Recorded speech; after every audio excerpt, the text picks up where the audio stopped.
तो ये कहानी है भारत की आज़ादी की पहली लड़ाई की।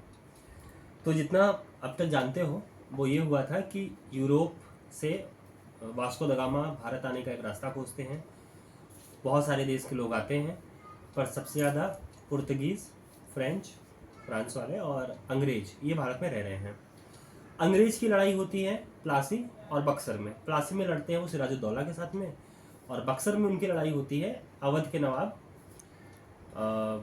मीर जाफ़र और नहीं मीर कासिम और मुगल, इन कंबाइन आर्मी के साथ। तो यहाँ से उनको पावर मिलना शुरू होता है, और वो पावर पाने के बाद क्या करते हैं कि अब भारत में जब तक सिर्फ व्यापार कर रहे थे वो भारत को हड़पने लगे। इसी बीच में धीरे धीरे क्या होने लगा कि उनका जो रवैया था वो बहुत ख़राब हो गया। बहुत बेकार तरीके से काम करने लगे, लोगों को प्रताड़ित करने लगे, राज्य का बुरा चाहने लगे, ज़मीनें हड़पने लगे। जब उनको बंगाल में कर वसूलने की सुविधा मिली तो उन्होंने कर इतना वसूला कि 9 हिस्सा खुद रख रहे हैं, 1 हिस्सा दूसरे को दे रहे हैं। उन्हें कोई फ़र्क नहीं पड़ता है कि खेती हो रही है नहीं हो रही है, फसल हो रही है नहीं हो रही है, पर उन्हें पैसे चाहिए। नहीं होने पे वो खेत जब्त कर ले रहे हैं। तो इस पूरी प्रक्रिया के बीच में ये कुछ कारण थे जिससे लोगों के अंदर एक आग जली कि नहीं नहीं अब हमें इनसे बचना होगा, ये हमारा नुकसान कर रहे हैं। तो वो जो कारण था, उन कारणों की वजह से चालू हुआ पहली आज़ादी की लड़ाई, जिसको बोलते हैं फर्स्ट वॉर ऑफ इंडिपेंडेंस। ठीक है, स्वतंत्रता की पहली लड़ाई ये चालू हुई थी 1857 में। हालांकि ये चली बहुत ज़्यादा नहीं चल पाई, पर इसने एक बेस तैयार कर दिया, एक प्लेटफॉर्म दे दिया, लोगों को बता दिया कि नहीं ये जो लोग हैं इनको हम हरा सकते हैं। और वो लड़ाई लड़ते लड़ते अगले 90 साल के बाद में 1947 को हम आज़ाद हुए। तो जो कारण है पहला, अर्जुन ध्यान से, ठीक, कि क्यों लड़े, क्यों लड़ाई चालू हुई, तो उसका सबसे पहला कारण था पॉलिटिकल रीजन, राजनीतिक कारण। तो जैसे मैंने अभी तुमको बताया कि बंगाल जीत लिया उन्होंने, प्लासी में जीत लिया था सिराजुद्दौला को, बक्सर में तीनों आर्मी को हरा दी, सबसे बड़े पावर आ गए थे। तो इसके साथ में उन्होंने क्या करना शुरू किया, फिर उन्होंने 1818 में मराठाओं को हरा दिया। ठीक है, तो अब इनके पास इनसे मुकाबला करने वाला कोई ऑलमोस्ट कोई नहीं बचा था। ठीक है, एक खाली दक्षिण भारत में उस समय कुछ राजा थे, पर उन्हें बहुत फर्क नहीं था, वो इतना इनसे नहीं लड़ रहे थे। पर मराठा के हारने के बाद, मुगल के हारने के बाद और बंगाल के हारने के बाद भारत में कोई बड़ा राजा बचा नहीं था जो इनसे डायरेक्ट लड़ाई लड़ सके। टीपू सुल्तान ने कोशिश की थी, पर वो मैसूर वॉर में वो भी हार गया था। हालांकि टीपू सुल्तान ने मदद मांगी थी इनसे एक टाइम के बाद में। तो अब पूरे देश में कोई ऐसा नहीं था जो इनसे लड़े, तो इन्होंने क्या करना शुरू किया, इन्होंने हड़पना शुरू कर दिया। एक आ गई सहायक संधि योजना।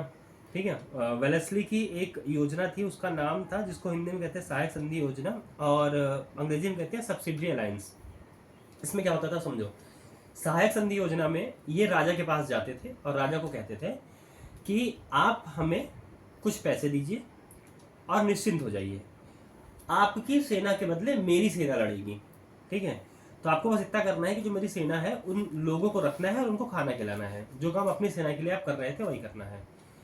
शुरुआती समय में राजाओं को लगा कि ये तो बहुत अच्छी बात है, ठीक है, कि हमारी सेना के लोग नहीं मरेंगे, क्योंकि युद्ध कोई भी हो लोग मर रहे होते हैं। तो अपने सैनिकों को बचाने के लिए इन्होंने ये करना शुरू किया कि उनकी मदद लेनी शुरू कर दी। पर अभी होने ये लगा कि जो ये सैनिक थे उनका जो खर्चा था वो धीरे धीरे बहुत बढ़ने लगा। जहाँ पे आम सैनिक एक वक्त के रोटी में 2 वक्त के खाने में समझ जा रहे थे, इनको 5 वक्त का नाश्ता चाहिए था।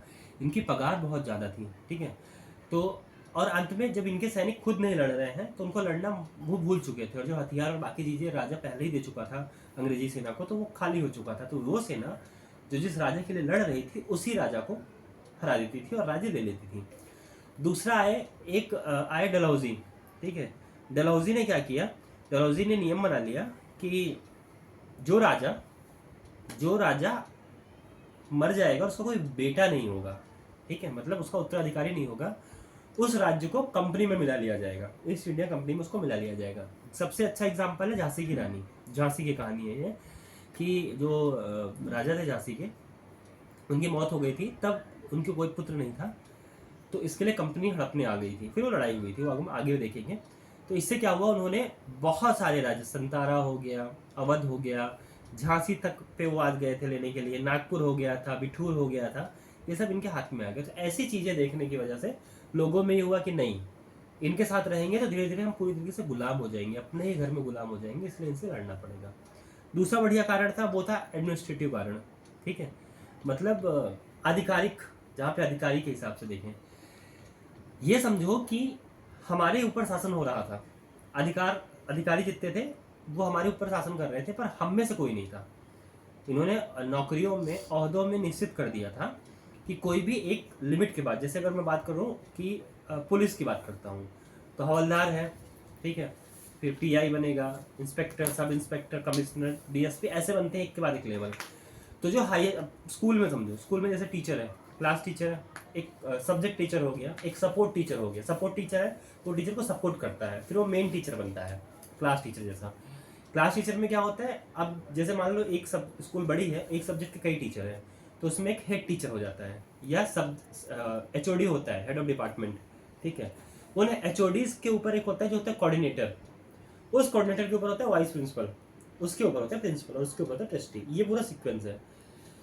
अंग्रेजों ने तय कर दिया था कि कोई भी आदमी टीचर के ऊपर नहीं जा पाएगा, वो भारतीय, उसके ऊपर जितने भी होंगे वो जो होंगे वो जो होंगे अंग्रेजी होंगे, ठीक है। एक सेकंड, अब देखो इसका नुकसान क्या हो रहा था।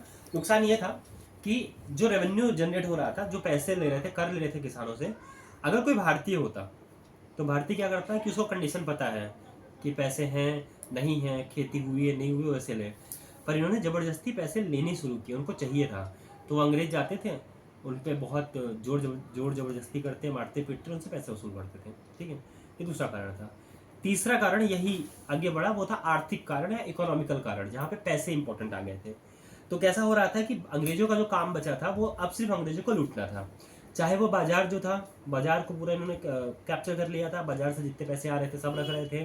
खेती कर रहे थे, खेती का इन्होंने पूरा इकोनॉमिकली और उसको बाजार में कन्वर्ट कर दिया था। कॉटन है, सेफ्रॉन है, या नील जो है, वो सारी चीज़ें बेच रहे थे, पैसे ले रहे थे। इसके साथ साथ भारत में जितनी भी चीज़ें बन रही थी, ठीक है, भारत में जो कारखाने वगैरह थे, इनसे जो भी माल सामान बन रहा था, इसे बहुत सस्ते में खरीद के, या इवन खरीदते नहीं थे, छीन के बेच रहे थे, ठीक है। तो ये एक पैसा था कि धीरे धीरे चूस रहे थे, गरीब कर दे रहे थे हम लोगों को। तो भारत को ऐसा माना जाता था कि भारत एक सोने की चिड़िया है, इसका मतलब कि भारत में इतना सोना था, ठीक है। तो जिसको धीरे धीरे लूटना शुरू किए। और अगर तुम कुछ फिल्मों के नाम बता रहा हूँ, जैसे तुम क्रांति देखो, ठीक है, पुरानी वाली क्रांति, तुम पूरब और पश्चिम देखो, तुम तिरंगा वगैरह देखो, इन सब में कहीं ना कहीं जिक्र दिखेगा कैसे उन्होंने हमें अमिताभ बच्चन की फिल्म है मर्द, अगर तुम उसमें देखोगे, मर्द को दर्द नहीं होता, उसमें कई सीन है जहाँ पे लिखा है कि भारतीय और कुत्ते अलाउ नहीं है, वो आ नहीं सकते। तो ऐसे बहुत सी चीज़ें थी जिन्होंने लूटा। अगला कारण था कि जो इन्होंने सोशल, सामाजिक और धार्मिक, तो क्या हुआ था कि जब ये आए थे भारत में, उस समय मुगल और मुगलों का आक्रमण था। मुगल जो थे वो हिंदुओं को कन्वर्ट करवा रहे थे, पर फिर भी ठीक ठाक था कि हिंदू और मुस्लिम ये समाज में हमारे बहुत ज़्यादा रह रहे थे, और कुछ हद तक इनके बीच में हारमोनी भी बन गई थी, भाईचारा भी बन गया था। तो ये आए, इन्होंने क्या करना शुरू किया, इन्होंने जबरन क्रिश्चियंस में कन्वर्ट करवाना शुरू कर दिया। जैसे मुसलमान हिंदुओं को मुस्लिम बना रहे थे, ये हिंदू और मुस्लिम दोनों को क्रिश्चियन में कन्वर्ट करवा रहे थे। और इसके चक्कर में ये बहुत ऐसी चीज़ें कर रहे थे जो आर्थिक, सामाजिक और धार्मिक तीनों ही रूप से सही नहीं था, ठीक है। साथ ही क्या करते थे कि त्योहारों की इज्जत खत्म कर दी थी। कोई रीत, जो हमारे छोटे मोटे त्यौहार थे या जो मान्यताएं, परंपराएं, व्रत वगैरह थे, उन सबको नष्ट करने की कोशिश करते थे, मंदिरों को तोड़ रहे थे। तो जो जो शुद्ध शाकाहारी थे उनको मांस खिलाने की कोशिश कर रहे थे। तो ये सारी चीज़ें जो थी ये, और उसके अलावा क्या करते थे, सामाजिक रूप से डिस्क्रिमिनेट करते थे, भेदभाव करते थे कि ये पैसे वाला है या ये इस जाति का है, ये वो है। तो वो जो है ना, जातियों की जो भेदभाव चालू हुआ है वो इन्हीं की देन है। एक समय तक अगर तुम पढ़ोगे, तुम जानोगे, तो ऐसी कोई व्यवस्था थी ही नहीं हमारे यहाँ। हमारे यहाँ कर्म व्यवस्था थी, कर्म के ऊपर। तो जो गुरुकुल होता था, गुरुकुल में जो जाते थे लोग, तो अगर गुरुकुल में कोई है जो राजा के घर से आया है, तो ऑब्वियसली कोई राजा बनेगा, ठीक है। वो पहली प्रायोरिटी बनती थी कि राजा बनेगा। पर उसके अलावा अगर मान लो कोई ठाकुर है, सिंह है, और वो बनिया बनना चाहता है, तो उसे बनिए वाली चीज़ें सिखाई जा रही थी। या जो बनिया है, जो क्षत्रिय, जो योद्धा बनना चाहता था, वो सेना में जाना चाहता था, ठीक है, या जो चाहता था कि मैं राजा बन सकता हूँ, कभी राजा को हरा के राजा बनूंगा, तो उसे सैनिक और राजा की चीज़ सिखाई जाती थी। तो वहाँ पे जाति धर्म का कोई मतलब नहीं था, वहाँ पे कर्म था। ये चीज़ लाया इन्होंने। दूसरी शिक्षा व्यवस्था इन्होंने बदल दी। शिक्षा व्यवस्था क्या थी, गुरुकुल था, हम सब कुछ सीख रहे थे। अभी जो नए एजुकेशन पॉलिसी के हिसाब से तुम सारी चीज़ें अपने हिसाब से सीखो, स्किल बेस्ड होगा, तुम्हें जो सीखना है वो करके सीखो। ये चीज़ हम पहले करते थे। तो लॉर्ड मैकाले करके आए थे, उन्होंने एजुकेशन सिस्टम चेंज कर दिया था, तो पूरा सोशल स्ट्रक्चर और धार्मिक रूप से पूरा इन्होंने बदला था। तो ये जो चौथा बड़ा कारण था वो था। पांचवा कारण जो सेना का था, अब सेना का देखो, सेना सबसे बड़ी बात थी। ये एक तो जबरन लोगों को लेके जा रहे थे, उन्होंने फर्स्ट वर्ल्ड वॉर भी लड़ा हमारी ही बदौलत, सेकेंड वर्ल्ड वॉर में भी जीत जाते अगर सुभाष चंद्र बोस ने मना नहीं किया होता। तो क्या सैनिकों को एक तो जबरन रख रहे थे। देखो दिक्कत ये थी भारत के साथ में, भारत लंबे समय तक गुलाम इसलिए रहा क्योंकि भले अधिकारी जितने थे ना वो अंग्रेज थे, पर जो छोटे सैनिक थे जिन्होंने मारा है, जिन्होंने अत्याचार किया है, वो सब भारतीय थे। अगर वो चाहते और उन्होंने नौकरी नहीं की होती और ये चीज़ नहीं करते तो काफ़ी पहले ही वो उनको जाना पड़ता। लेकिन नौकरी है, चंद पैसे हैं, आपको बहुत सारे लोग थे जो अंग्रेजों को फेवर में थे, आज भी लोग हैं जिनको ये सारी चीज़ें पसंद है। उनके चक्कर में क्या होता था कि उनको सैनिक रखते थे, एक तो जबरन रखते थे, जो स्वेच्छा से जा रहा है बैंड बाजा वाला कपड़ा पहनने के लिए उनको रखते थे। इनके वेतन में अंतर आता था कि जो काम करने के लिए अंग्रेजी सैनिकों को 70 रुपये मिल रहे हैं, वही काम करने के लिए भारतीय सैनिकों को सिर्फ 7 रुपये मिलेंगे। समझ रहे हो अंतर? अंग्रेजी सैनिकों का जो पदोन्नति है वो होगा, जैसे मैंने एग्जांपल दिया, उससे तक जा सकते थे। अंग्रेजी जो हिंदू भारतीय सैनिक थे वो सिर्फ एक पद ऊपर जा सकते थे। इनके अधिकतम पगार 7 वाला एक उदाहरण लेते हैं तो 7 से 10 होगा, तो इनका 70 से 7,000 हो सकता था। और ये भेदभाव बहुत क्लियरली दिख रहा था। ठीक है, इसके अलावा किसी भी मोर्चे पे पहले भारतीय सैनिक जाते थे, ठीक है, उनको लड़ना पड़ता था, मार उनको खानी पड़ती थी। कोई सबासी वाला काम होता था तो अंग्रेजों को भेज दिया जाता था। तो ये चीज़ भी एक था, लोगों में धीरे धीरे पता चला कि अरे यार ये क्या हो रहा है, गलत हो रहा है, नहीं होना चाहिए। और जो सबसे बड़ी बात थी, चिंगारी कहाँ से सुलगी, ये सब तो अपने सबके अंदर गुस्सा था, सबके अंदर क्रोध था, सबको चाहिए था कि नहीं नहीं हम करेंगे, हम लड़ेंगे, लड़ना चाहिए। पर इंसान 4 तरीके के होते हैं, जिसमें अधिकांशतः जो 3 होते हैं वो लड़ना चाहते हैं। सबसे आखिरी वाला जो होता है वो मरे हुए समान होता है, उसको फर्क ही नहीं पड़ता। दूसरे और तीसरे तरीके के लोग जो होते हैं वो लड़ना चाहते हैं पर वो शुरुआत नहीं करना चाहते। तो जो चौथे तरीके का इंसान होता है, जो नायक होता है, वो शुरुआत करता है और वो आगे बढ़ाता है। जो आखिरी जो कारण है, जिसको त्वरित कारण या इमीडिएट रीज़न कहेंगे, वो ये था कि अंग्रेज़ों ने अपनी सेना में एक नए तरीके की बंदूक को लॉन्च किया जिसका नाम था रॉयल इनफील्ड। बाकी जो दुनालियाँ होती हैं, अगर तुमने फिल्म देखी हो या बाकी तुम गेम वगैरह देखो, तुम्हें पता है कि दुनालियों में ऐसे काट के उसमें ऐसे बारूद डालना पड़ता है, फिर फायर करना पड़ता है। सेम प्रोसेस उस नली के साथ भी था। तो अलग क्या था? तो अलग उसमें ये था कि उसकी जो बंदूक थी, ठीक है, उस बंदूक की जो गोली थी, वो गोली जिस कारतूस या जिस पैकेट में आती थी, वो पैकेट बनता था मांस से, और मांस होता था गाय और सूअर का। ठीक है, और जितने भी ये उन्हीं लोग को दी जाती थी जो भारतीय सैनिक थे, अंग्रेजी सैनिकों के नहीं मिलता था। भारतीय सैनिक मतलब हिंदू और मुसलमान। हिंदुओं के लिए उनके धार्मिक आस्थाओं के अनुसार गाय जो है माता है, गाय का मांस खाया नहीं जाता। और मुसलमानों के अनुसार सूअर का मांस खाना बहुत ही गलत बात है, नापाक हरकतें हैं। गाय का तो खाते हैं ऑब्वियसली, पर सूअर का वो नहीं खाते थे। पर जो कारतूस थी जिसको दांत से, जनरली क्या होता है हाथ से तुम तोड़ सकते थे, पर इसको जानबूझ के इतना मोटा बनाया गया था कि लोगों को दांत से काटना पड़े, क्योंकि जैसे मैंने पहले बताया था कि वो लोगों का धर्म भ्रष्ट कर रहे थे, वो हिंदू और मुसलमानों को धार्मिक रूप से गंदा करना चाहते थे। तो जब वो दांत से काटना पड़ता तो हिंदू होने के नाते, इवन सूअर का मांस कोई हिंदू नहीं खाता, तो गाय और सूअर का मांस नीचे और मुसलमानों के लिए सूअर का मांस बहुत बड़ी बात हो जाती। तो इस समय इस पूरी घटना में क्या हुआ, ये चीज़ आई जनवरी 1857 में।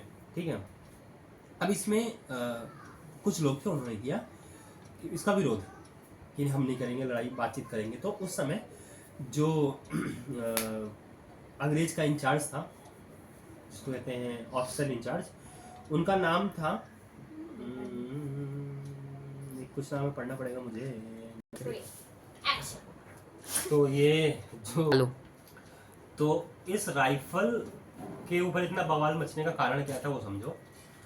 आज भी जो हम है ना, हमारी जो संस्कृति है, हमारा जो बेस है वो धार्मिक है। हम कुछ भी कर रहे हैं, ठीक है, पर हम धर्म मतलब अपनी मान्यताओं को बहुत मानते हैं। अब तुम समझो कि कंप्यूटर जब पहली बार दुनिया में बना, ठीक है, तो वो बना मशीनरी के हिसाब से, पर हमने क्या किया, सबसे पहले उसमें कुंडली बनाई अपनी। आज भी गाड़ियाँ आती है, सबसे पहले तिलक करते हैं, ठीक है। अपने अपने हिसाब से जो करता है वो करते हैं। फ़ोन, इवन फ़ोन भी लेने जाते हैं तो डेट देखते हैं, समय देखते हैं।